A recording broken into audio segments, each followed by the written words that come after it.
Anyway, there's lots to talk about. The ICC, the so-called International Criminal Court. Bunch of grifters over there in some capital city in Europe, paid for by us, of course, swanning around their fancy restaurants and doing all the rest of it, coming up with things to keep themselves employed, like all these globalist organisations. We should be pulling out a lot of them, by the way, the UN, the World Health Organization. Let's get Australia out of all of them. Trump's going to start pulling America out. We should follow suit. But they have come out with a great idea. Hey, let's arrest Benjamin Netanyahu, the Prime Minister of the only democracy in the Middle East, a guy who's trying to keep his nation alive, a guy who's trying to catch the villains and free the hostages after the horrific October 7th atrocities. So what do these clowns, the ICC, do? Oh, let's arrest them. Talking to us is someone who knows the law inside out, particularly international law. Natasha Hausdorff, great to have you back on Outsiders. This is an absolute disgrace, what has happened. Tell us the legal ramifications and your thoughts on the fact that they are saying the International Criminal Court have put out an arrest warrant for the Prime Minister of Israel. Well, always wonderful to be with you. Just unfortunate that it's in these circumstances. Yes, this is a decision by the pre-trial chamber to issue arrest warrants, not just against Israel's Prime Minister Benjamin Netanyahu and former Defense Minister Yoav Gallant, but also against a dead man, Mohammed Deif. Hamas confirmed his death some 3 weeks ago. So the overriding impression, certainly from that inclusion of a dead Hamas terrorist, is that the court is seeking to approach this matter looking as if it's going after both sides in some even-handed fashion. Of course, that in and of itself is drawing an abhorrent moral equivalence between the only democracy in the Middle East and an internationally prescribed terrorist organization.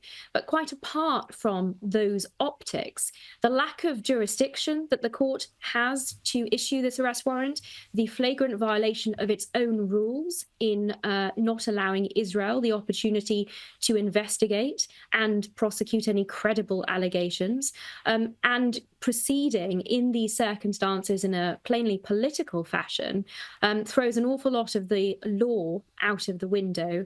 And it's a further step, unfortunately, in the weaponization of international legal institutions against Israel. It's interesting that you remark on the personnel at the court. Anecdotally, I can say it seems that the vast majority of the work of the International Criminal Court appears to be done by unpaid interns. Nonetheless, this is at the cost of hundreds of millions of dollars. That is funded by member states of the ICC, including Australia.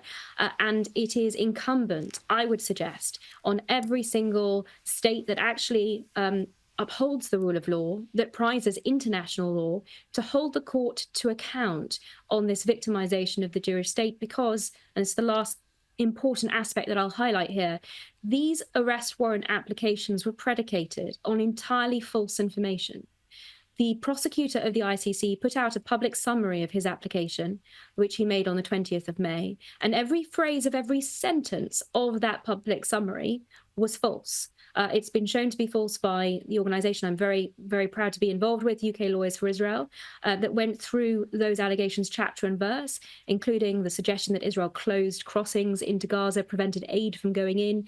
Nothing of that sort, in fact, happened. On the contrary, the facilitation of aid into the Gaza Strip by Israel, by Kogat in particular, which is the unit of the IDF that's responsible for this, has far exceeded the requirements of the population of the Gaza Strip. Whether that's got to the people that need it inside the Strip, unfortunately, that has been hampered by Hamas. But in terms of facilitating aid into the Strip, Israel has gone above and beyond to ensure that that has occurred. And all the international aid, bar 1%, which was kept back for security reasons, has in fact been provided into Gaza. Rita.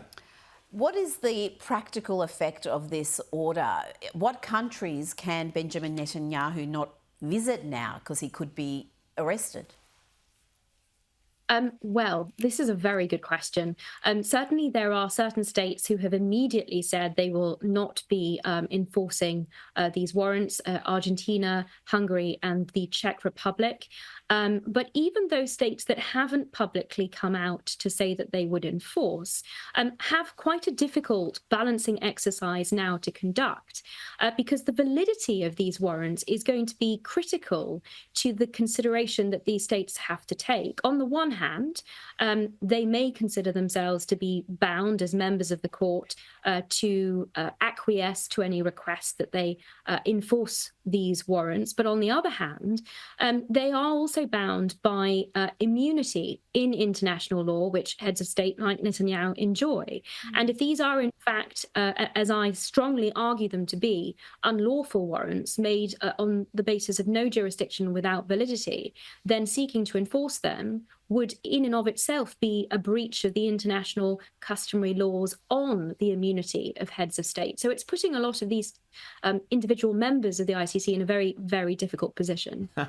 James. Well, given all of that, and given what you've talked about and spoken about so eloquently about just what a threat to jurisprudence and legal principles this ICC is, we know in the past it's been used by dictators to prosecute enemies and things of that nature. Should nations like Australia simply pull out of the ICC? Well, that's one option. Another is to make it very clear to the court, up with this we will not put, and to indicate very strongly that all of the questions about jurisdiction, which were raised with the court, both in 2020, when the pretrial chamber was first considering the opening of an investigation in this context, and also again now in the context of this application for warrants. Many states, international legal experts, international organizations made representations challenging the court. And that is the key here. If the court cannot be reformed, if it cannot be stopped from this political agenda, then leaving it is always an option.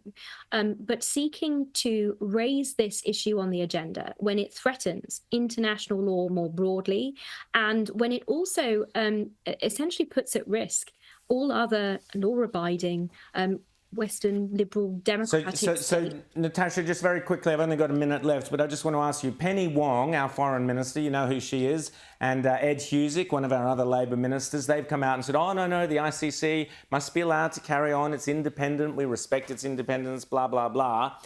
This comes along with a raft of other things that Penny Wong in particular has done. They've recently banned Ayelet Shaked from coming into Australia. She's a former Justice Minister from Israel. What does this tell you, just very briefly, about the Australian Labor government, Penny Wong in particular? Ayelet Shaked was on her way to a strategic dialogue that she'd been invited to attend, one that is well respected and well attended. It's pretty shameful, but perhaps not something that's surprising in the context of the string of anti-Israel initiatives that this government has taken. The recent change in the last week in UN votes, a historic shift in Australia's voting record. Critically, though, this is putting Australia at odds with US foreign policy. I mean, even the Biden administration called out the arrest warrants as outrageous, but certainly the next US administration is going to be even further at odds with the policy that this government has been endorsing towards Israel at the United Nations, at other international organizations. And that cannot be a good thing for Australia going forward.